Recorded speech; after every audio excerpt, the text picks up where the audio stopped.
हाँ दोस्तों, मैं शांतनु यस, डेल्टा रैंकर में आप लोगों का स्वागत है। जैसे कि यूपीएससी के क्वेश्चन पेपर को हम देखते हैं सीसैट में, तो अब की बार का क्वेश्चन सीसैट में बहुत काफ़ी हद हद तक सभी स्टूडेंटों के मुँह से सुनने को मिला, बहुत हार्ड क्वेश्चन है।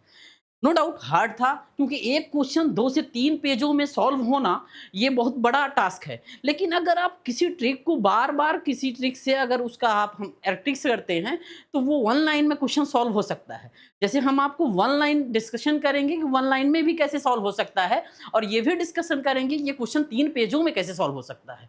जैसे कि क्वेश्चन यूपीएससी का अगर मैथ में देखें सेट डी में 2026 का, तो क्वेश्चन था यदि 1/3 is less than x is less than y is less than 2, तो निम्नलिखित में कथनों में से कौन सा कथन सदैव सही है? इट मीन्स अगर देखें तो 1/3 का वैल्यू क्या होना चाहिए? वो x से बड़ा नहीं होना चाहिए, x की वैल्यू y से बड़ी नहीं होनी चाहिए, y की वैल्यू 2 से बड़ी नहीं होनी चाहिए।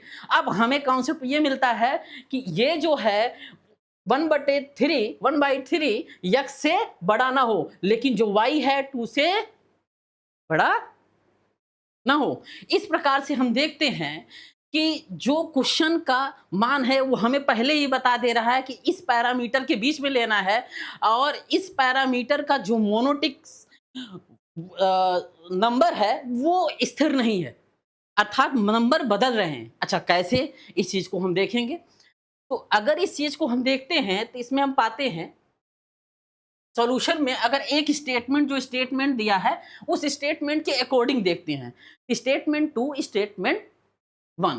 तो अगर हम स्टेटमेंट 1 को लेकर अगर सॉल्व करते हैं उस क्वेश्चन को, तो वो क्वेश्चन नंबर लेके हम सॉल्व करेंगे और नंबर लेके उस क्वेश्चन को कैसे सॉल्व करेंगे कि वह स्टेटमेंट का मान 1/3 और 2 इस वैल्यू के बीच का मान होना चाहिए। तो इसके लिए हम क्या करेंगे कि पहला और दूसरे स्टेटमेंट पे उन नंबर्स को रखकर हम चेक करेंगे कि क्या वो नंबर वैरी कर रहे हैं। अगर जिस स्टेटमेंट में वो नंबर वैरी करेंगे वही सिंपली आंसर कहलाएगा। देखते हैं आगे कैसे होगा। देखते हैं कि पहला statement according to first statement देखते हैं कि x plus 1/x is less than y plus 1/y। तो देन क्या हो सकता है अगर हम देखें कि 1/3 और अगर कोई फंक्शन t मान लें तो 1/3 is less then t is less then t is less than 1, अर्थात 1/3 3 से t से कम है और t जो है 1 से कम है। इस प्रकार से इस श्रेणी में देख रहे हैं तो ये श्रेणी जो हमें सीरीज दिख रही है वो घटता क्रम दिखाता है कि 1/3 फिर उसके बाद एक ये घट रहा है, लेकिन वहीं पर एक जो है टी से कम हो और टी जो है 2 से कम हो। ये हमें सीरीज क्या दिखा रही है? उसकी अपेक्षा बढ़ती सीरीज दिखा रही है। इन दोनों सीरीज में हमें जो मिलता है कि अगर इस फंक्शन जो टी है, प्रक्रिया जो टी की है, अगर उसको हम देखते हैं तो function of t is not monotic in the whole interval, therefore the statement first cannot be always true 1/3 कामा 2। क्यों? अगर देखते हैं कि ये मोनोटिक नहीं है, ये फंक्शन क्या है कि ये हमारा अंतराल एक जैसा नहीं है, बल्कि इस नंबर की अंतराल की जो क्षमता दी गई है वो 1/3 और 2 के बीच में दिया है। इसका मतलब इसके बीच में कोई नंबर्स हो सकते हैं। तो कौन से हो सकते हैं? तो देखते हैं वहीं पर सेकंड स्टेटमेंट के इस बारीकियों के हिसाब से अगर हम उस नंबर्स को रखते हैं तो ये क्विक काउंटर एग्जांपल के रूप में अगर हम x बराबर 1/2 और y बराबर 1 ले लें, मान लें, क्योंकि हमें वो नंबर दिया गया है कि उससे ज़्यादा नहीं जाना है, तो हम x plus 1/x equal to अगर 1 हमने लिया है x की वैल्यू 1/2 और y की वैल्यू 1 लिया है तो x प्लस 1/x में x की जगह 1/2 प्लस 1/1/2 इसको लिखेंगे तो इस 1/2 को हम लिख सकते हैं 2, क्योंकि हम जानते हैं इस क्वेश्चन में, क्योंकि हम जानते हैं कि जब a अब बटे b बटे c का फॉर्मूला जब हम पढ़ते हैं तो इस फॉर्मूले को थोड़ा सा और बढ़ाते हैं a/b/c/d, अर्थात इसी को लिख सकते हैं a/b गुणे c/d/c। ये मल्टीप्लाई, इसका मतलब ये है कि अगर 3 है तो ये वाला ऊपर चला जाएगा, इसका मतलब 1/2 तो ये 2 कहलाएगा।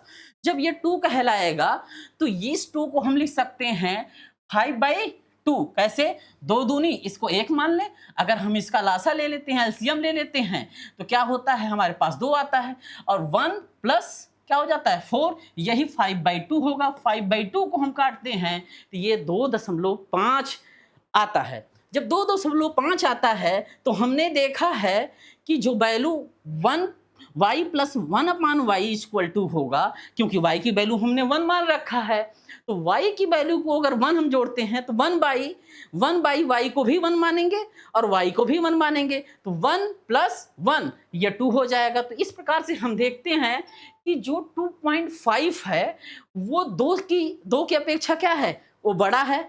तो ये जो हमारा पहला स्टेटमेंट है जो दिया गया है उस स्टेटमेंट को फॉलो नहीं कर पा रहा है, तो इसका मतलब पहला स्टेटमेंट इसका आंसर नहीं होगा। अब हम दूसरे स्टेटमेंट को इसी तरह चेक करेंगे। तो दूसरे स्टेटमेंट की ओर जब हम चलते हैं तो हमारा जो सेकंड स्टेटमेंट है under root 1 plus Y square बटे Y is less than 1 plus X square upon x.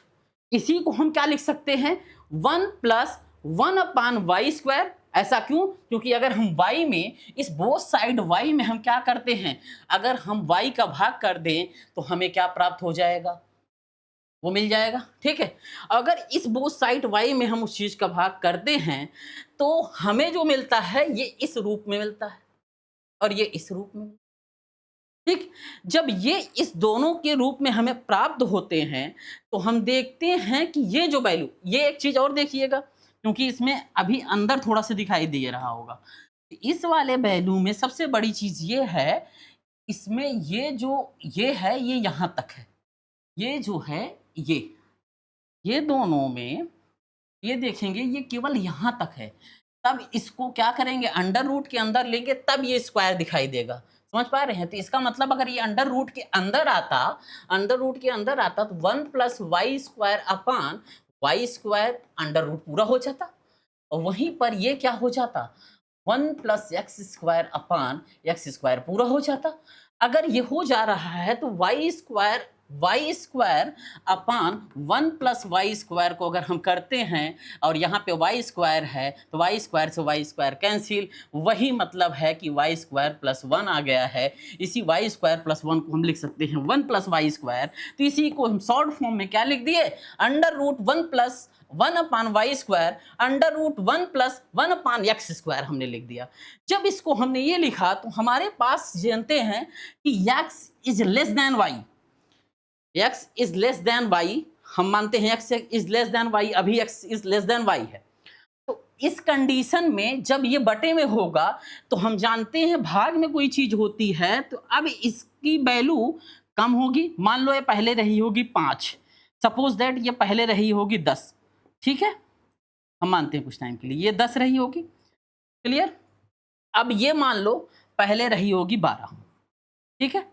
अब हम देखते हैं कि किसकी वैल्यू अब क्या होती है, कम होती है। अगर हम देख लें इसको कर दें तो क्या होगा कि जैसे जैसे इसमें हम भाग करेंगे 2 3 4 5 जो भी संख्या हम लेते हैं, तो भाग करने पर जिसकी संख्या विदाउट भाग किए उस पे देखते हैं कि उसका जो अंश होता है अगर 4 है और इसका अंश अगर 5 है, तो अगर हम भाग कर दें 1/4 और 1/5 कर दें तो हमें जो है सबसे ज़्यादा वैल्यू इसकी मिलेगी इसकी अपेक्षा। इस प्रकार से x जो होगा y से क्या हो जाएगा, बड़ा हो जाएगा। तो इसीलिए हमने सेकंड वाले पे क्या लिख दिया कि 1/x² is greater than 1/y²।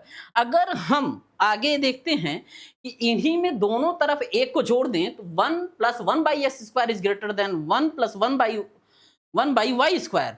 अगर इसी का स्क्वायर रूट ले लें तो हमें देखने को यह मिलेगा कि जो हमारे क्वेश्चन में सेकंड स्टेटमेंट दिए गए हैं वो स्टेटमेंट यहाँ वेरी कर रहे हैं। इसका मतलब क्या है कि अब सेकंड स्टेटमेंट इसका आंसर होगा। अब इस प्रकार से ये जो क्वेश्चन होता है ये बड़े फॉर्म में होता है, वहीं पे एक लाइन पे भी ये क्वेश्चन सॉल्व हो सकता था। ठीक है, थैंक यू।